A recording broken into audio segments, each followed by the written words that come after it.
વિદ્યાર્થી મિત્રો, આજે આપણે વૈશ્વિકીકરણ અને વૈશ્વિકીકરણની પ્રક્રિયા તેમજ ભારતમાં વિદેશી મૂડીરોકાણ છે એ વિશે આજે આપણે અભ્યાસ કરીશું. પરંતુ પહેલાં આપણે જે લાસ્ટ લેક્ચરમાં સમજ્યા હતા કે ખાનગીકરણ અને ઉદારીકરણ એટલે શું અને તેની પ્રક્રિયા એ આપણે યાદ કરી લઈએ. તો આપણે સૌપ્રથમ જોઈએ કે જે ઉદારીકરણ આપણે સમજ્યા હતા કે 1991થી જે આર્થિક નીતિના પરિવર્તન કરવામાં આવે, એટલે કે આર્થિક સુધારા ત્યારે કરવામાં આવ્યા છે. એમાં ઉદારીકરણ, ખાનગીકરણ અને વૈશ્વિકીકરણ 3 છે એ પરિવર્તન કરવામાં આવે છે. તો ઉદારીકરણ એટલે કે રાજ્ય અંકુશિત એવી અર્થવ્યવસ્થામાં કે જે ખાનગી સાહસ, વ્યક્તિગત નિર્ણયનું સ્વાતંત્ર્ય અને બજાર પરિબળો દ્વારા આર્થિક નિર્ણયનો વ્યાપ વધે અને રાજ્યનો હસ્તક્ષેપ ઘટે, એને આપણે કહી શકીએ કે ઉદારીકરણ. એટલે કેવું હોય તો ઉદારીકરણમાં શું જોવા મળે છે, તો રાજ્યના અંકુશો છે એ ઘટતા જાય છે, કે ઉદારતાની નીતિ અપનાવવામાં આવે છે. અને આવા જે ક્ષેત્રો છે એટલે કે ખાનગી ઉદ્યોગોને સૌથી વધારે જે પ્રવેશવાની તક આપવામાં આવે છે કે પોતે નવું ઉદારીકરણ દ્વારા એટલે કે નવો ધંધો સ્ટાર્ટ કરી શકે, ઉદારતાની નીતિ અપનાવવાની છે. હવે આપણે જોઈએ કે જે ખાનગીકરણ, તો ખાનગીકરણ એટલે કે એવું ક્ષેત્ર કે જેમાં માલિકીનું છે એ શું જોવા મળે છે, જાહેર ક્ષેત્રમાંથી ખાનગી ક્ષેત્રમાં જે પરિવર્તન, હસ્તાંતરણ, કે ઔદ્યોગિક માલિકી છે એનું જાહેર ક્ષેત્રમાંથી ખાનગી ક્ષેત્રમાં જે હસ્તાંતરણ કરવામાં આવે છે એટલે ખાનગીકરણ. એટલે કે રાજ્યના જે દેશ છે એમાં જાહેર ક્ષેત્રના ઉદ્યોગો દ્વારા જે માલિકીને સંચાલન જે કરવામાં આવે છે, અને આ માલિકીને સંચાલન પૂર્ણરૂપે અથવા આંશિક, આપણે કહી શકીએ કે સંપૂર્ણ રીતે અથવા તો અંશતઃ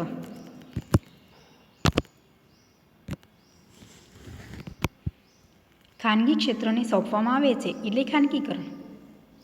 ખાનગીકરણમાં શું જોવા મળે છે કે જે માલિકીને સંચાલન છે એ અન્યને સોંપવામાં આવે છે. જે ગવર્મેન્ટ સેક્ટર એ શું કરે છે કે પ્રાઇવેટ સેક્ટરને પોતાની જે માલિકીને સંચાલન સંપૂર્ણ કે અંશતઃ રૂપે જે સોંપવાની પ્રક્રિયા છે એને આપણે કહી શકીએ કે ખાનગીકરણની પ્રક્રિયા. હવે આપણે જોઈએ કે જે વૈશ્વિકીકરણ એટલે શું અને એની કેવી પ્રક્રિયા છે વૈશ્વિકીકરણની. તો હવે આપણે જોઈએ કે જે વૈશ્વિકીકરણ, તો વૈશ્વિકીકરણ એટલે શું. શોર્ટ ક્વેશ્ચનમાં પૂછાય કે વૈશ્વિકીકરણનો અર્થ આપો. તો વૈશ્વિકીકરણ એટલે કે જે દેશના અર્થતંત્રને કે વિશ્વના અર્થતંત્ર સાથે વધુને વધુ જોડવાની પ્રક્રિયા છે એને આપણે કહી શકીએ વૈશ્વિકીકરણ. વૈશ્વિકીકરણ એટલે કે દેશના અર્થતંત્રને વિશ્વના અર્થતંત્ર સાથે વધુને વધુ સાંકળવાની પ્રક્રિયા, જેમાં ભારત દુનિયાના દેશો સાથે આર્થિક સંબંધો વધારે છે, જેમ કે ચીજવસ્તુઓ, મૂડી, માનવ સંસાધન, ટેકનોલોજી, કુદરતી સંસાધનો એટલે કે કુદરતી જે સાધનો આપ્યા છે, અને નાણાકીય સાધનો, વેપારના ક્ષેત્રમાં દેશના અર્થતંત્રમાં રાજ્યે મૂકેલા જે અંકુશો છે એ ક્રમશઃ નાબૂદ કરવા. હવે તમને ટૂંકમાં કહું કે વૈશ્વિકીકરણ એટલે શું. તો આપણે શું કરીએ છીએ કે જે આપણો ભારત દેશ છે તો અન્ય સાથે શું કરે છે, વેપાર અર્થે જે જોડાય છે, એ કોઈ પણ હોય, ચીજ વસ્તુઓ દ્વારા કે કોઈ ટેકનોલોજીના કારણે અથવા કોઈ પણ જે નાણાકીય વેપાર કરે છે, તો એ આપણે કહી શકીએ કે વૈશ્વિકીકરણ. વૈશ્વિકીકરણમાં શું જોવા મળે છે કે અન્ય દેશ સાથે વધુને વધુ આપણે શું કરીએ છીએ કે જે સંબંધ સાચવવાની છે જે પ્રક્રિયા, કે આપણો જે દેશનું અર્થતંત્ર છે એ વિશ્વના અર્થતંત્ર સાથે કેવી રીતે સાંકળવું છે એ પ્રક્રિયા એટલે કે વૈશ્વિકીકરણ.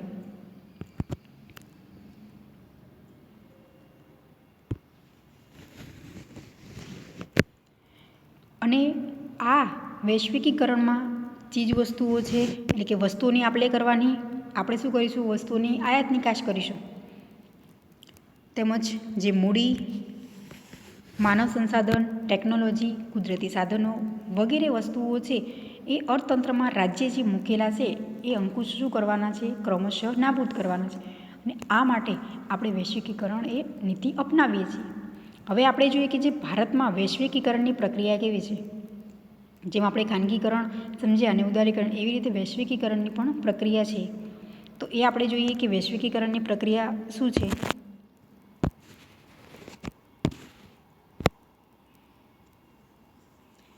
તો સૌપ્રથમ છે કે જે વૈશ્વિકીકરણની પ્રક્રિયા શરૂ કરવામાં આવી તો આયાત નિકાસ જે પરવાના નીતિ હળવી કરવામાં આવી. જ્યારે પણ આપણે શું કરીએ છીએ, વૈશ્વિકીકરણ એટલે કે વિશ્વના દેશો સાથે આપણે વેપાર કરીએ છીએ, આપણો ભારત દેશ એ અન્ય દેશ સાથે જ્યારે વેપાર કરે છે તો એમાં આયાત નિકાસ એટલે આપણે વસ્તુની આયાત કરીએ છીએ અથવા વસ્તુની નિકાસ કરીએ છીએ, તો એ વસ્તુ છે એ પરવાના એટલે કે જે પરવાનગીની નીતિ આપણે જે મેળવવાની છે તો એ શું કરવામાં આવી? હળવી કરવામાં આવી. જે તે વસ્તુઓ છે એની આપણે શું કરીએ છીએ? આયાત નિકાસ કરીએ છીએ. આપણે જે વસ્તુ આપણા દેશમાં જે ઉત્પાદન કરીએ છીએ, પ્રોડક્શન થાય તે વસ્તુને આપણે નિકાસ કરીએ છીએ. હકીકતમાં આપણે જે વસ્તુ છે, જે રો મટીરિયલની જરૂરિયાત છે, તો આપણે શું કરીશું? અન્ય દેશ પાસેથી વસ્તુની આયાત કરીશું. તો આમ જે આયાત નિકાસ થાય છે તો એ પરવાના નીતિને હળવી કરવામાં આવી.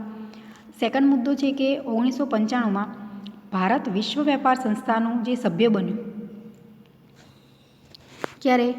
તો 1995માં ભારત વિશ્વ વેપાર સંસ્થા, એટલે કે આપણે કહીએ કે વર્લ્ડ ટ્રેડ ઓર્ગેનાઇઝેશન WTO છે એનું જે સભ્ય બન્યું ભારત વિશ્વ વેપાર સંસ્થા, અને તેના નિયમોનું જે પાલન કરતું થયું. કે જ્યારે આપણે સભ્ય બન્યા વિશ્વ વેપાર સંસ્થાના, કે એમાં આપણે જોઈન્ટ થયા, તો એ જે દરેક નિયમો છે એનું ફોલો આપણો ભારત દેશ કરતો થયો છે. આગળનો મુદ્દો છે કે ભારતીય ચલણ રૂપિયાના અન્ય દેશોના ચલણ સાથેના વિનિમયના દરને ક્રમશઃ મુક્ત કરાયો. આપણું ભારતીય જે ચલણ છે રૂપિયો, એ અન્ય દેશોના ચલણ સાથેના વિનિમય દરને જે ક્રમશઃ મુક્ત કરાયો. કે અન્ય દેશમાં કેવું છે, ચલણ એ અલગ અલગ છે. આપણે જાણીએ છીએ કે અમેરિકા છે, યુકે છે, કે દરેકનું જે ચલણ છે એ અલગ છે. આપણા ભારત દેશનું શું છે? એ રૂપિયો છે. તો અમેરિકામાં જે ચલણ છે એ ડોલર છે, તો યુકેમાં પાઉન્ડ. આમ અલગ અલગ ચલણ દરેક દેશમાં જોવા મળે છે. કે તેના ખરીદ વેચાણને પણ સરળ બનાવે, અને આપણા રૂપિયાનું મૂલ્ય વેપાર દ્વારા નિર્ધારિત થયું. કે આપણે જે ખરીદ વેચાણની પ્રક્રિયા કરીએ છીએ, એટલે કે જે તે વસ્તુની જરૂરિયાત છે, તો આપણે એના માટે શું કરવું પડે? જે વિનિમય છે એ કમ્પલસરી કરવો પડે છે. તો આમ ખરીદ વેચાણને સરળ બનાવાયું, અને આપણા રૂપિયાનું મૂલ્ય છે એ વેપાર દ્વારા નિર્ધારિત કરાયું છે, જે નિર્ધારિત ચોક્કસ થયું છે. આગળનો મુદ્દો છે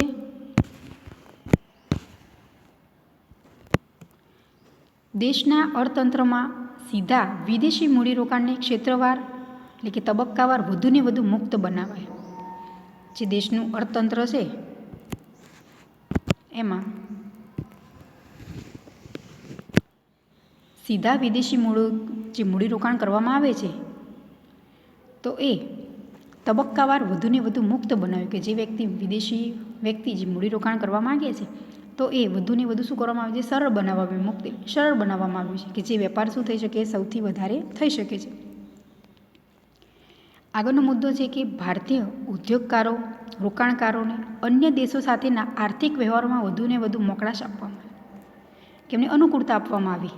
જે આપણા ભારતના ઉદ્યોગકારો છે, જે તે ઉદ્યોગ કરે છે, જે રોકાણકાર છે, કે જે ઇન્વેસ્ટમેન્ટ કરનાર વ્યક્તિ છે, તો એવા વ્યક્તિઓ છે કે નાનો મોટો ઉદ્યોગ કરે છે, જે રોકાણ કરવાની ક્ષમતા ધરાવે છે, એવા લોકોને અન્ય દેશો સાથેના આર્થિક વ્યવહારોમાં જે વધુ અનુકૂળતા આપવામાં આવી છે. શેના માટે? તો વૈશ્વિકીકરણ સરળતાથી થઈ શકે, કે આપણે અન્ય દેશ સાથે જે સારા એવા વેપાર કરી શકીએ, સારા એવા સંબંધો વિકસાવી શકીએ, અને જેથી આપણે શું કરી શકીએ? વસ્તુઓની સરળતાથી આપણે કરી શકીએ છીએ. આગળનો મુદ્દો છે કે દેશના અને વિદેશના ઉત્પાદકો, વેપારીઓ, રોકાણકર્તાઓ માટે રાજ્ય નીતિગત રીતે તટસ્થ બન્યું. કે જે આપણો દેશ અને જે વિદેશના ઉત્પાદકો તેમજ જે વેપારીઓ છે, રોકાણ કરનાર વ્યક્તિઓ છે, માટે રાજ્ય નીતિગત રીતે તટસ્થ બન્યું. એટલે પોતે શું કરે છે? એક નિર્ણય લે છે, એટલે કે ઉદ્યોગોને વધુ પડતું રક્ષણ આપવામાં જે નીતિમાં જે ફેરફાર કરવામાં આવ્યો. જે દેશ છે, આપણા દેશના જે તે ઉદ્યોગકારો છે, તેમજ જે વિદેશના ઉત્પાદકો છે, જે કે નાનો મોટો ધંધો કરે છે, તેમજ જે ઇન્વેસ્ટમેન્ટ રોકાણ કરનાર વ્યક્તિ છે, તો આ બધા જ માટે જે નિર્ણયો છે એક તટસ્થ રીતે લેવામાં આવે છે, કે જેના કારણે આપણે વૈશ્વિકીકરણને સરળતાથી થઈ શકે. આગળનો મુદ્દો છે કે અન્ય દેશો સાથેના જે સાંસ્કૃતિક, સામાજિક આદાન પ્રદાન પણ સરળ બને. વૈશ્વિકીકરણ આપણે કરીએ છીએ તો એમાં ચોક્કસ કે અન્ય દેશ સાથે જે સાંસ્કૃતિક અને સામાજિક જે આદાન પ્રદાન પણ સરળ બને. કે આપણે દરેક દેશના જે રીતિ રિવાજો છે, જે સંસ્કૃતિ પરંપરા છે, એ કેવી જોવા મળે છે? અલગ અલગ જોવા મળે છે. આપણે જાણીએ જ છીએ. તો આમ વૈશ્વિકીકરણ જે પ્રક્રિયા અપનાવવામાં આવી છે, તેમાં કેવી રીતે આપણે વેપારે સરળતાથી કહી શકીએ કે ઉદ્યોગો છે એની યોગ્ય રક્ષણ જે આપનારી જે નીતિ અપનાવવામાં આવી છે વૈશ્વિકીકરણની, અને એના માટે આર્થિક નીતિઓમાંથી જે મુક્ત આંતરરાષ્ટ્રીય વેપાર છે, નીતિઓની જે પ્રોત્સાહક નીતિ તરીકે સ્વીકારવામાં આવી છે, અને એના માટે જે વૈશ્વિકીકરણની પ્રક્રિયાએ જે શરૂઆત કરવામાં આવી. તો વૈશ્વિકીકરણની પ્રક્રિયા કરવાનો જે હેતુ શું છે? તો અન્ય દેશ છે, એટલે કે વિશ્વના દેશો સાથે વધુને વધુ જે સાંકળવું, કે આપણે જે વેપાર કરવો છે એ સરળતાથી આપણે કરી શકીએ છીએ. કંઈ પણ વસ્તુ છે એ સરળતાથી આપણે જે વસ્તુ આપણે કરી શકીએ છીએ. તો આમ વૈશ્વિકીકરણની પ્રક્રિયા આપણે સમજ્યા. હવે આ ક્વેશ્ચન એક્ઝામમાં પૂછાય કે વૈશ્વિકીકરણ એટલે શું, શોર્ટ ક્વેશ્ચનમાં, અને વૈશ્વિકીકરણનો અર્થ આપી વૈશ્વિકીકરણની પ્રક્રિયા સમજાવો. તો આમ આ ત્રણેય ક્વેશ્ચન પૂછાઈ શકે. હું ફરીથી યાદ કરાવી દઉં કે આપણે ત્રણેય સમજ્યા, ઉદારીકરણ સમજ્યા, ખાનગીકરણ અને વૈશ્વિકીકરણ. હવે આ ત્રણેય ક્વેશ્ચન પૂછાઈ શકે, એનો અર્થ અને એની જે પ્રક્રિયા, વૈશ્વિકીકરણનો અર્થ અને વૈશ્વિકીકરણની પ્રક્રિયા સમજાવો. એવી જ રીતે ઉદારીકરણનો અર્થ અને ઉદારીકરણની પ્રક્રિયા સમજાવો, અને ખાનગીકરણનો અર્થ આપી ખાનગીકરણની પ્રક્રિયા સમજાવો. તો આમ ત્રણેયમાંથી કોઈ પણ ક્વેશ્ચન પૂછાઈ શકે. હવે આપણે જોઈએ કે જે ભારતમાં વિદેશી મૂડીરોકાણ શું, એના કયા પ્રકારો છે. હવે આપણે જોઈએ કે ભારતમાં વિદેશી મૂડીરોકાણ કે વૈશ્વિકીકરણની આપણે પ્રક્રિયા સમજી ગયા. હવે આપણે જોઈએ તો ભારતની જે અર્થવ્યવસ્થા છે એમાં રાજ્ય જ દેશના નાણાકીય જરૂરિયાતો જેવી કે ઉદ્યોગો સ્થાપવાની છે તેના માટે શું જોઈએ, આપણે મૂડીનું રોકાણ છે એ ખૂબ જ જરૂરી છે. કોઈ પણ આપણે ઉદ્યોગ કરવો છે તો સૌથી અગત્યતા શું છે કે આપણી પાસે કેટલું જે ફંડ છે કે મૂડી કેટલી છે એના દ્વારા આપણે શું કરી શકીએ, ઉદ્યોગ કરી શકીએ છીએ.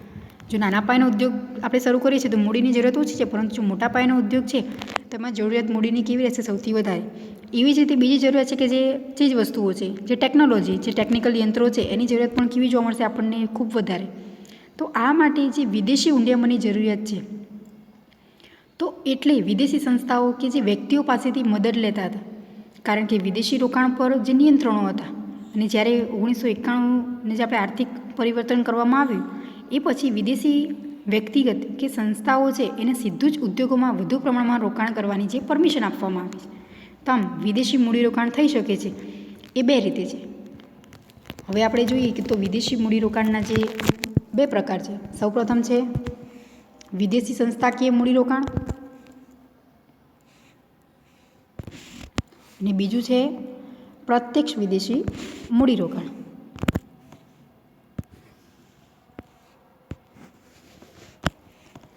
ભારતમાં વિદેશી મૂડીરોકાણ થઈ શકે તો એ બે રીતે છે.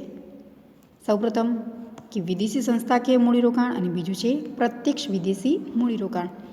હવે સૌથી પહેલાં આપણે જોઈએ કે જે વિદેશી સંસ્થાકીય મૂડીરોકાણ છે, તો વિદેશી સંસ્થાકીય મૂડીરોકાણમાં કે જ્યારે વિદેશી રોકાણકર્તા વસ્તુ કે સેવાના ઉત્પાદનમાં ફેક્ટરી કે ધંધાની સ્થાપના કરવાને બદલે દેશના નાણાકીય બજારમાં એટલે કે મૂડી બજારમાં શેર કે બોન્ડની ખરીદી કરી રોકાણ કરે છે તેને વિદેશી સંસ્થાગત રોકાણ કહેવામાં આવે છે.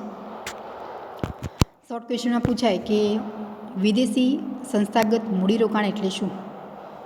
તો અહીં વિદેશી રોકાણકાર એટલે કે વિદેશી રોકાણ કરનાર એ વસ્તુ કે સેવાના ઉત્પાદનમાં વસ્તુ કે જે સેવાનું ઉત્પાદન કરે છે એમાં ફેક્ટરી કે ધંધાની સ્થાપના કરવાને બદલે દેશના નાણાં બજાર, મૂડી બજાર છે એમાં શેર કે બોન્ડની ખરીદી કરીને રોકાણ કરે છે. શું કરવાનું છે, શેર અથવા તો બોન્ડ એની ખરીદી કરીને જે રોકાણ કરે છે તેને આપણે કહી શકીએ કે વિદેશી સંસ્થાગત રોકાણ કહેવામાં આવે છે.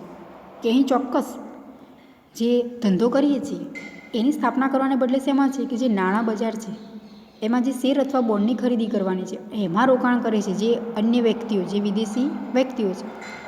તો આવી કંપનીઓએ વિદેશી સંસ્થાગત રોકાણકર્તા તરીકે રજિસ્ટ્રેશન કરાવવું જરૂરી છે. કે આ કંપનીઓએ શું કરવાનું છે કે વિદેશી સંસ્થાગત રોકાણકર્તા તરીકેનું રજિસ્ટ્રેશન એ કરાવવું એ આવશ્યક છે.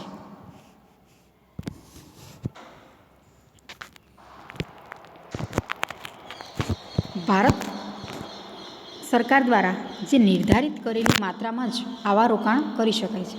કે ચોક્કસ કેટલા માત્રામાં રોકાણ કરવું છે એ શું કરવામાં આવે છે, જે નીતિ નિયમો જે નિર્ધારિત કર્યા છે એ પ્રમાણે જ રોકાણ કરી શકે છે. કોઈ પણ વ્યક્તિ છે એને રોકાણ કરવું છે કે શેરની ખરીદી કરવી છે તો એ કેટલી શેર છે એની ખરીદી કરી શકે છે અને કેટલા બોન્ડ છે એમાં રોકાણ, તો આ કમ્પલસરી જે નિયમો છે એ પ્રમાણે જ આ રોકાણ કરી શકે છે. અને આવું રોકાણ છે એ વિદેશી બેન્કો, વીમા કંપનીઓ, મ્યુચ્યુઅલ ફંડ વગેરે કંપનીઓ દ્વારા થતા હોય છે. કે આપણે જે આવું રોકાણ કરવા માગીએ છીએ તો વિદેશી સંસ્થાગત જે મૂડીરોકાણ છે એ શામાં કરવામાં આવે છે, તો જે વિદેશી બેન્કો, વીમા કંપની અને જે મ્યુચ્યુઅલ ફંડ વગેરેમાં જે વિદેશી સંસ્થાગત મૂડીરોકાણે કરવામાં આવે છે. ને અહીં ખાસ ધ્યાનમાં રાખવાનું કે વિદેશી કંપનીઓ જેટલી ઝડપથી શેર બજારમાં એ નાણાંનું રોકાણ કરે છે એટલું જ ઝડપથી પાછું પણ લઈ શકે છે. ફરીથી કહું કે જે વિદેશી કંપનીઓ છે એ જેટલું શેરમાં રોકાણ કરે છે, જેટલું ઝડપથી શેરમાં રોકાણ કરે છે કે નાણાં જેટલા રોકાણ કરે છે કંપનીઓ, એના કરતાં જે નાણું પાછું ખેંચવું છે એ સૌથી ઝડપી પાછું ખેંચી લે છે. એટલે કે આમ દેશના અર્થતંત્રમાં તે જોખમ પણ લાવી શકે છે. રોકાણ પણ સૌથી વધારે કરે છે અને પાછું પણ ઝડપથી ખેંચી લે. માટે શું થશે, વિદેશી સંસ્થાગત જે મૂડીરોકાણ કરવામાં આવે છે એક જે આપણે કહી શકીએ કે જોખમ જોવા મળે છે એમાં. તો આમ વિદેશી સંસ્થાગત મૂડીરોકાણ છે એમાં જે નાણાં બજાર છે એમાં ચોક્કસ કે શેર કે બોન્ડની છે એ ખરીદી કરીને ચોક્કસ એ રોકાણ કરવામાં આવે છે. પણ હા, આ રોકાણ ક્યારે થઈ શકે છે કે ચોક્કસ જે તે વ્યક્તિ રોકાણ કરવા ઈચ્છે છે રોકાણ કરતાં, તો એ રજિસ્ટ્રેશન કરાવે છે પછી જ આમાં રોકાણ એ કરી શકે છે. હવે આપણે બીજો જોઈએ મુદ્દો કે જે પ્રત્યક્ષ વિદેશી મૂડીરોકાણ.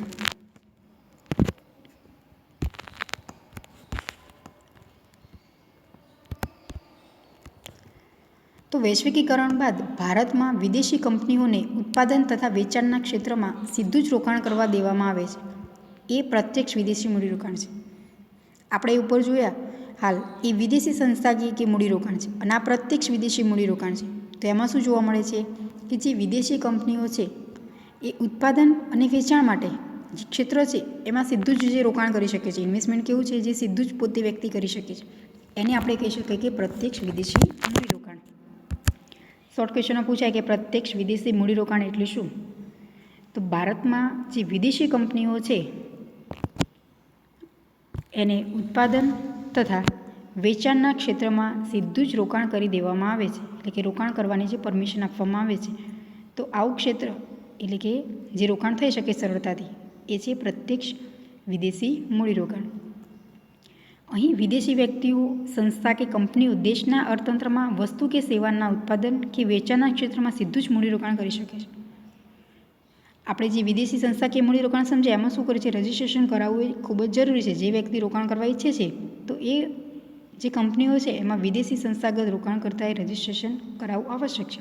પરંતુ અહીં જુઓ, પ્રત્યક્ષ વિદેશી મૂડીરોકાણમાં શું છે કે જે વિદેશી વ્યક્તિ છે, સંસ્થા કે કંપનીઓએ દેશના અર્થતંત્રમાં વસ્તુ કે સેવાના ઉત્પાદન કે વેચાણના ક્ષેત્રમાં એ પોતે વ્યક્તિ સીધું જ મૂડીનું રોકાણ કરી શકે છે અને આપણે કહી શકીએ એને પ્રત્યક્ષ વિદેશી મૂડીરોકાણ.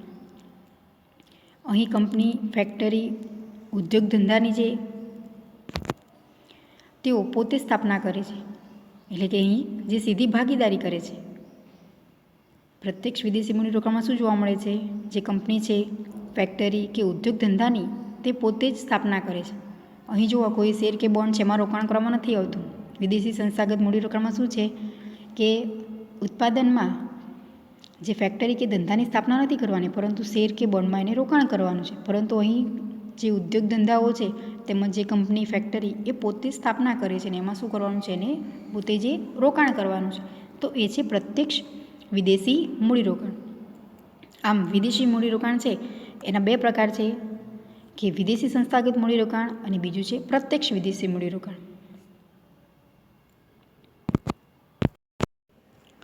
હવે આપણે આ જોઈએ કે પ્રત્યક્ષ વિદેશી મૂડીરોકાણનું જે સ્વરૂપ છે. આપણે એના જે વિદેશી મૂડીરોકાણ છે એના જે બે પ્રકારો સમજ્યા કે વિદેશી સંસ્થાકીય મૂડીરોકાણ છે અને પ્રત્યક્ષ વિદેશી જે મૂડીરોકાણ છે. હવે પ્રત્યક્ષ વિદેશી મૂડીરોકાણ છે એનું સ્વરૂપ કે કેવી રીતે એમાં જે રોકાણ કરવામાં આવે છે. તો ભારતમાં જે વિદેશી વ્યક્તિઓ છે કે નાણાં સંસ્થાઓ દ્વારા સીધું જ જે મૂડીનું રોકાણ કરવામાં આવ્યું છે. પ્રત્યક્ષ વિદેશી મૂડીરોકાણ આપણે હાલ સમજ્યા અર્થ એનો. તેમાં શું જોવા મળે છે કે જે વ્યક્તિ વિદેશી કંપનીઓ છે એ ઉત્પાદન અને વેચાણના ક્ષેત્રમાં એ પોતે સીધું જ જે રોકાણ કરી શકે છે, ઇન્વેસ્ટમેન્ટ સીધું જ કરી શકે છે. એટલે કે વ્યક્તિઓ કે જે નાણાં સંસ્થાઓ દ્વારા સીધું જ જે મૂડીનું રોકાણ કરવામાં આવ્યું છે. એમાં સૌપ્રથમ છે કે તે સંસ્થાગત રોકાણના સ્વરૂપમાં હોય. એટલે કે સીધા મૂડીરોકાણના સ્વરૂપ હોવાથી તે વધુ સ્થિર રોકાણ ગણે છે. જે પ્રત્યક્ષ વિદેશી મૂડીરોકાણ કરવામાં આવે છે એ કેવું સ્વરૂપ જોવા મળે છે, તો સંસ્થાગત રોકાણના સ્વરૂપમાં હોય છે.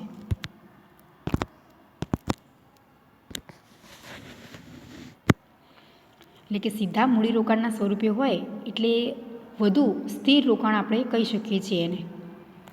આગળનો બીજો મુદ્દો છે તે યંત્રો, કાચો માલ, સંપત્તિના સ્વરૂપમાં હોય છે. જે રોકાણ કરવામાં આવે છે પ્રત્યક્ષ, તો એ કેવું રોકાણ છે? તો એ વસ્તુ છે, એટલે કે ચીજ વસ્તુ છે. જુઓ, યંત્ર છે, કાચો માલ છે, અથવા તો કોઈ પણ સંપત્તિ છે, એટલે કે મૂડી આપણે કહી શકીએ. તો એના સ્વરૂપમાં એ રોકાણ કરવામાં આવે છે. જ્યારે વિદેશી સંસ્થાકીય મૂડી રોકાણ સમજે એમાં જો આ રીતે કશું જ જેનું સ્વરૂપ નથી જોવા મળતું. એમાં શું કરવાનું છે? ખાલી ફક્ત મૂડી છે એનું આપણે શું કરવાની કે શેરમાં આપણે રૂપાંતર કરીએ છીએ, એટલે કે શેર આપણે એના ખરીદીએ છીએ. જે તે કંપની છે એનું આપણે રોકાણ કરવું છે, તો એ કંપનીને આપણે શું કરીશું? શેરની ખરીદી કરીશું. એમાં કોઈ પણ પ્રકારનો કાચો માલ કે યંત્ર છે જોવા નથી મળતું, ફક્ત આપણે શેર છે એની ખરીદી કરીએ છીએ. એટલે કે આપણી પાસે શું જોવા મળે છે? જે શેર, કે આપણે મૂડીના બદલામાં શેરની ખરીદી કરીએ છીએ. જ્યારે પ્રત્યક્ષ વિદેશી મૂડી રોકાણમાં એ સ્વરૂપ જોવા મળે છે કે તે યંત્રો હોય, કાચો માલ અથવા સંપત્તિના સ્વરૂપમાં એ હોઈ શકે છે. આગળનો મુદ્દો છે કે તે દેશમાં નવી ટેકનોલોજીના સ્વરૂપે આવે છે. જે આપણે રોકાણ કરીએ છીએ તો એ શું જોવા મળે છે કે દેશમાં એ નવી ટેકનોલોજીના સ્વરૂપે જોવા મળે છે. જે તે આપણે રોકાણ કરીએ છીએ પ્રત્યક્ષ રીતે, એ કોઈ ટેકનિકલ યંત્ર છે તો એ ચોક્કસ શું થશે? એ પણ રોકાણ જ છે. કોઈ યંત્ર છે તો એ ચોક્કસ આપણે એમાં જે રોકાણ કરેલું છે, પરંતુ આપણને દેખાશે નહીં. શેમાં જોવા મળશે આપણને? કે વસ્તુ સ્વરૂપે આપણને જોવા મળે છે કે ટેકનોલોજીના કારણે. આગળનો મુદ્દો છે કે તે કાર્ય સંસ્કૃતિ ઊભી કરે છે. જે આપણે વિદેશી મૂડીરોકાણ કરીએ છીએ તે શું થશે? એક પ્રકારની ચોક્કસ સંસ્કૃતિ ઊભી કરે છે. તો આમ જે પ્રત્યક્ષ વિદેશી મૂડીરોકાણ છે એ વિવિધ આર્થિક ક્ષેત્રોમાં સ્વતંત્રપણે તથા ભારતના જે રોકાણકારો સાથે મળીને આપણે શું કરીએ છીએ? વિદેશી રોકાણકારોએ સીધું જ જે વિદેશી મૂડીરોકાણને વધાર્યું છે. તો આમ જે પ્રત્યક્ષ આપણે મૂડીનું રોકાણ કરીએ છીએ તેમાં શું જોવા મળશે? તો જે ઉત્પાદન અને વેચાણ છે એ સીધું જ કરવામાં આવે છે.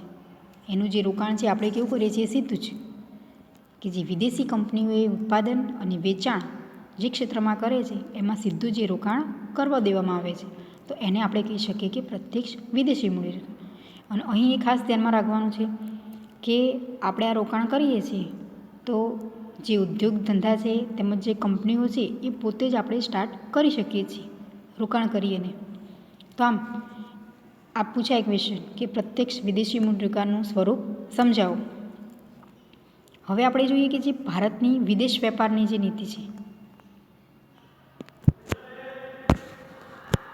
કે ભારતની વિદેશ વેપારની નીતિ છે એના કયા કયા પડકારો છે? તો સૌપ્રથમ છે કે આંતરરાષ્ટ્રીય સ્પર્ધા સામે ઘરેલું ઉદ્યોગોને રક્ષણ આપવા માટે આયાતો પર અંકુશ રાખવાની જરૂરિયાત. સૌપ્રથમ શું છે કે ભારતની જે વિદેશ વેપાર નીતિ છે તો એમાં આંતરરાષ્ટ્રીય સ્પર્ધા સામે ઘરેલું ઉદ્યોગોને રક્ષણ આપવા માટે આયાતો પર અંકુશ રાખવાની જરૂરિયાત છે. કે આપણે વિદેશ વેપાર કરીએ છીએ, કોમ્પિટિશન આંતરરાષ્ટ્રીય સ્તરે જોવા મળે છે આપણને, કે સ્પર્ધા આપણે કહી શકીએ કે દરેક જગ્યાએ આપણે શું કરી શકીએ છીએ કે ઉદ્યોગ ધંધા કરીએ છીએ તો વસ્તુની આપણે ખરીદ વેચાણ કરીએ છીએ, આયાત અને નિકાસ, તેમાં સ્પર્ધા જોવા મળે છે.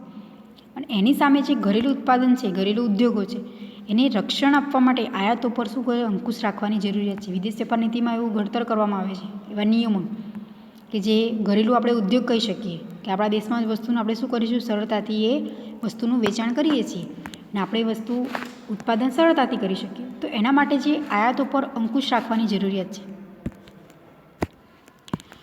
સેકન્ડ મુદ્દો છે કે ઘરેલું ઉદ્યોગોમાં ઉત્પાદન વધારવા તથા આયાત અવેજીકરણ માટે ટેકનોલોજી, જે ટેકનિકલ યંત્રો છે તેમજ પૂરક યંત્રો તથા સંસાધનોની આયાતનું પ્રમાણે નક્કી કરવું. આપણે આપણા દેશમાં જો વસ્તુનું ઉત્પાદન કરીએ છીએ તો હવે એવી વસ્તુનું આપણે ઉત્પાદન કરીએ કે સરળતાથી એ વસ્તુ જે રો મટીરિયલ આપણા દેશમાં જ મળી રહે આપણને, અથવા જો જરૂર પડે છે આપણે બહારથી મંગાવીએ છીએ, આયાત કરીએ છીએ, તો એ ચોક્કસ એક પ્રમાણ નક્કી કરવામાં આવે છે કે આપણે જે ઘરેલું ઉદ્યોગ કરીએ છીએ, ઉત્પાદન કરવામાં આવે છે આપણા દેશમાં જ, તો એ ઉત્પાદન વધારવા માટે આયાત અવેજીકરણ કરીએ છીએ, આપણે વસ્તુ મંગાવીએ છીએ, તેમાં જે ટેકનિકલ યંત્રો છે અથવા તો જે તે વસ્તુની જરૂરિયાત છે, જે તે સંસાધનોની જરૂરિયાત પડે છે, તો એ ચોક્કસ પ્રમાણે એનું શું કરવાનું છે? પ્રમાણે નક્કી કરવાનું છે. પછી જ આપણે વસ્તુને શું કરવાનું છે? મંગાવવાનું છે. આગળનો મુદ્દો છે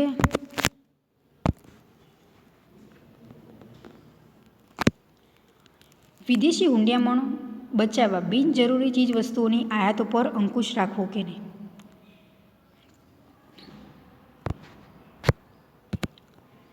શું કરવાનું છે કે વિદેશી હુંડિયામણ છે આપણે એની બચત કરવી અને એના માટે બિનજરૂરી જે ચીજ વસ્તુઓ છે એની આપણે આયાત કરીએ છીએ એના પર અંકુશ રાખવો કે નહીં. આપણે વિદેશ વેપાર નીતિ કરીએ છીએ કે એમાં આપણા દેશમાં જ વસ્તુ આપણને સરળતાથી મળી શકે, તો આપણે શું કરવાનું છે, આયાત ઉપર અંકુશ રાખવાનું છે કે આપણે જરૂરિયાત ના હોય તો એ વસ્તુની આપણે શું કરીશું, મંગાવીશું નહીં. તો આયાત ઉપર શું અંકુશ રાખવું કે નહીં એક પ્રશ્ન છે. શા માટે? તો આપણે એક વિદેશી હુંડિયામણ છે એની બચત કરવી છે, એટલે કે બિનજરૂરી વસ્તુઓ છે એનું આપણે મંગાવવાની નથી એવું આપણે નક્કી કરવાનું છે. આગળનો મુદ્દો છે કે આવશ્યક આયાતો માટેની ચૂકવણી માટે જરૂરી હુંડિયામણ કમાવા માટેની નિકાસોને પ્રોત્સાહન આપવું. આપણે જરૂરી છે, આપણે હાલ આ સમજ્યા જે આગળનો થર્ડ મુદ્દો કે આયાતો પર અંકુશ રાખવો કોઈને એક પ્રશ્ન છે કે આપણે ચોક્કસ વસ્તુ મંગાવી કે ના મંગાવી એક પ્રશ્ન, પરંતુ જો હકીકતમાં આપણે જે તે વસ્તુ જરૂરિયાત છે જ, જે યંત્ર છે ટેકનિકલ જે આપણા દેશમાં નથી મળતા, તો આપણે શું કરીશું, અન્ય દેશ પાસેથી એ ઓર્ડર કરીશું, મંગાવીશું. તો હવે એ વસ્તુની આપણે જરૂરિયાત છે કે નહીં, અને જો આપણે જરૂરિયાત છે જ તો એ આવશ્યક આયાતો માટેની જે ચૂકવણી કરવાની છે કે આપણે જાણીએ છીએ કે વસ્તુ આપણે જો આયાત કરીએ છીએ તો એ આપણને કેવી બને છે, જે કોસ્ટલી મોંઘી બને છે. જે તે ચીજ વસ્તુ રો મટીરિયલ આપણે આયાત કરીએ છીએ તો એ દ્વારા જે વસ્તુ આપણે ઉત્પાદન કરીશું તો એનાથી ચોક્કસ જ્યારે તૈયાર થશે વસ્તુ તો એ કેવી બનશે, કોસ્ટલી બનશે. એટલે કે એના માટે જે જરૂરી હુંડિયામણ છે કમાવા માટે નિકાસોને પ્રોત્સાહન આપવું. આપણે સામે શું કરવાનું છે, વસ્તુની આયાત કરીએ છીએ પરંતુ આયાત સામે આપણે નિકાસ કરવાની પણ કેવી છે સૌથી વધારે, કે નિકાસને પણ સૌથી વધારે પ્રોત્સાહન આપવાનું છે કે જેટલી આપણે આયાત કરીશું એની સામે શું કરવાનું છે, નિકાસનું પ્રમાણ વધારવાનું છે.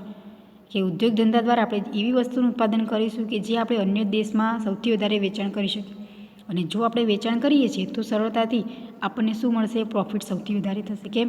તો નિકાસ દ્વારા આપણને આવક એ સૌથી વધારે હુંડિયામણ દ્વારા પ્રાપ્ત થશે. એટલે કે આપણે વિદેશી હુંડિયામણ જે કમાણી કરવી છે તો નિકાસમાં સૌથી વધારે વધારો કરવો એ ખૂબ જરૂરી છે. આગળનો મુદ્દો છે કે ઘણી બધી ભારતીય વસ્તુઓ ગુણવત્તાના પ્રશ્ને આંતરરાષ્ટ્રીય વેપારમાં ટકી શકતા નથી. કે આપણે એવી ઘણી બધી વસ્તુઓ છે કે જે ગુણવત્તા આપણે કહી શકીએ તો એ પ્રશ્નના કારણે આંતરરાષ્ટ્રીય બજારમાં એ પોતે ટકી શકતી નથી.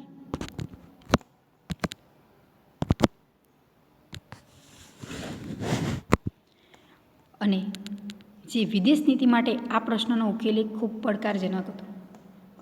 આપણે એવી વસ્તુનું ઉત્પાદન કરીએ છીએ કે જે સરળ હોય અને આંતરરાષ્ટ્રીય જે બજાર છે એમાં ટકી શકે, કે આપણે વસ્તુ છે એ સરળતાથી નિકાસ થઈ શકે છે અને એ વસ્તુનું નિકાસનું પ્રમાણ વધે એના માટે આપણે વસ્તુ જે તે ઉત્પાદન કરીએ છીએ કેવી જોઈશે, ખૂબ જ એ ગુણવત્તાવાળી જોઈશે. જો અયોગ્ય હશે, એની ગુણવત્તા નહીં બરાબર હોય તો એ વસ્તુનું વેચાણ કેવું થઈ જશે, ઘટી જશે. તો એના માટે આપણે વસ્તુ કેવી બનાવવાની છે કે જે યોગ્ય રીતે આપણે એનું ગુણવત્તા જોઈએ તો સરળતાથી આપણે વેપાર કરી શકીએ છીએ. આગળનો મુદ્દો આપણે સમજીએ કે વિદેશ વેપાર નીતિના ઘડતરમાં રોજગારીના વ્યાપક આધારસમાં જે નાના અને ગૃહ ઉદ્યોગોના ઉત્પાદન તથા વિકાસને પ્રોત્સાહન આપવું. આપણે એવા ઉદ્યોગો છે એને સૌથી વધારે પ્રોત્સાહન આપવાનું છે કે જે નાના છે તેમજ જે ગૃહ ઉદ્યોગો. તો આના દ્વારા શું થશે, સૌથી વધારે રોજગારી અપાવી શકાય છે કે અન્ય વ્યક્તિઓ છે એમને રોજગારી સૌથી વધારે નાના અને ગૃહ ઉદ્યોગો દ્વારા આપવામાં આવે છે. હા, જેટલું આપણે મોટા ઉદ્યોગો છે એના દ્વારા રોજગારી નથી અપાવી શકતા, એના કરતાં નાના ઉદ્યોગોનું જો આપણે સ્થાપના કરીએ છીએ કે નાનો મોટો ધંધો જે તે વ્યક્તિ સ્ટાર્ટ કરે છે તો અન્ય ઘણા બધા વ્યક્તિઓને શું કરે, રોજગારી અપાવી શકે. એટલે કે વિદેશ વેપાર નીતિ આપણે જ્યારે ઘડતર કરીએ છીએ તેમાં ચોક્કસ કે રોજગારી શેમાંથી સૌથી વધારે મળી શકશે એવા ઉદ્યોગોનું સ્થાપન કરવું એ જરૂરિયાત છે. તો એવા ઉદ્યોગોને પ્રોત્સાહન આપવું એ ખૂબ જ આવશ્યક છે. આપણે જાણીએ છીએ કે જે નાના નાના ઉદ્યોગો છે એમાં મૂડીરોકાણની પણ જરૂરિયાત કેવી હશે, ઓછી જોવા મળશે, અને એની સામે રોજગારી પણ કેવી મળશે, સૌથી વધારે, કે અન્ય વ્યક્તિઓ છે એને રોજગારી પણ આપણે અપાવી શકીએ છીએ. તો આમ આ વિદેશ વેપાર નીતિ આપણે જ્યારે ઘડતર કરીશું ત્યારે એમાં સૌથી વધારે કે નાના અને ગૃહ ઉદ્યોગો છે એને કેવી રીતે સૌથી વધારે ઉત્પાદન કરી શકે, કેવી રીતે ઉદ્યોગ ધંધો સ્ટાર્ટ કરી શકે એ માટેનું પ્રોત્સાહન આપવું. આગળનો મુદ્દો છે કે જે આંતરરાષ્ટ્રીય વેપારમાં વિદેશી હુંડિયામણની જરૂરિયાત ઊભી થાય. તેથી આંતરરાષ્ટ્રીય વેપારની જે સમસ્યાઓ આંતરિક વેપારની સમસ્યાઓ કરતાં જે જુદી હોય છે. જે આપણે આંતરરાષ્ટ્રીય વેપાર કરીએ છીએ કે આપણે વિદેશમાં જે વેપાર કરીએ છીએ તો વિદેશી હુંડિયામણની જરૂરિયાત ખૂબ જ જોવા મળે છે. અને એના લીધે આંતરરાષ્ટ્રીય વેપારની સમસ્યાઓ એ આંતરિક વેપારની સમસ્યાઓ કરતાં અલગ જ હોય છે. આપણે તો જાણીએ જ છીએ કે આપણે જો આપણા દેશમાં જ વસ્તુ કરીએ છીએ, વેચાણ કરીએ છીએ, વેપાર, તો એના કરતાં જે વિદેશમાં આપણે વેપાર કરીશું તો બંને શું જોવા મળશે? અલગ જોવા મળશે. કે બંનેના જે પ્રશ્નો છે એ અલગ જ હશે. કે અમુક વખત એવું પણ બની શકે કે આપણા દેશમાં વસ્તુ છે એ સરળતાથી વેચાણ થઈ શકે છે, પરંતુ જ્યારે આપણે વિદેશમાં વેચાણ કરવા માગીએ છીએ, વસ્તુની નિકાસ કરીએ છીએ, તો એ વસ્તુની ગુણવત્તા કેવી જોઈશે? એ ખૂબ યોગ્ય જોઈશે. જો સારી ક્વોલિટી હશે તો જ વસ્તુનું શું થશે? વેચાણ એ આપણે વિદેશમાં કરી શકીએ છીએ. તો આમ બંનેની સમસ્યા કેવી જોવા મળશે? અલગ અલગ. કે જે આપણે આંતરિક વેપાર કરીએ છીએ અને આંતરરાષ્ટ્રીય વેપાર, તો બંનેમાં જે પડકારો છે એ કેવા જોવા મળશે? અલગ અલગ જોવા મળશે. તો આમ આપણે જે વિદેશ વેપાર કરીએ છીએ તેમાં ચોક્કસ પ્રકારે જે સામનો આપણે જે પડકારોનો કરવો પડે છે. તો આમ આપણે આ ક્વેશ્ચન સમજ્યા, એ એક્ઝામમાં પૂછાય કે જે ભારતમાં વિદેશ વેપાર નીતિ સામેના જે પડકારો છે એ સમજાવો. તો આ દરેક મુદ્દા છે એ લખવાના રહેશે. તો આમ જે ભારતની વિદેશ વેપાર નીતિ છે તેમાં સૌથી વધારે એવી રીતે ઉદ્યોગ ધંધાઓને જે આપણે યોગ્ય રીતે પ્રોત્સાહન આપવાનું છે કે જે નાના પાયાના અને ગૃહ ઉદ્યોગો સૌથી વધારે થઈ શકે. તો હવે આપણે નેક્સ્ટ લેક્ચરમાં જોઈશું કે જે ભારતની વિદેશ વેપાર નીતિના તબક્કા અને આર્થિક જે સુધારાઓ છે એનું મૂલ્યાંકન, એ વિશે આપણે અભ્યાસ કરીશું.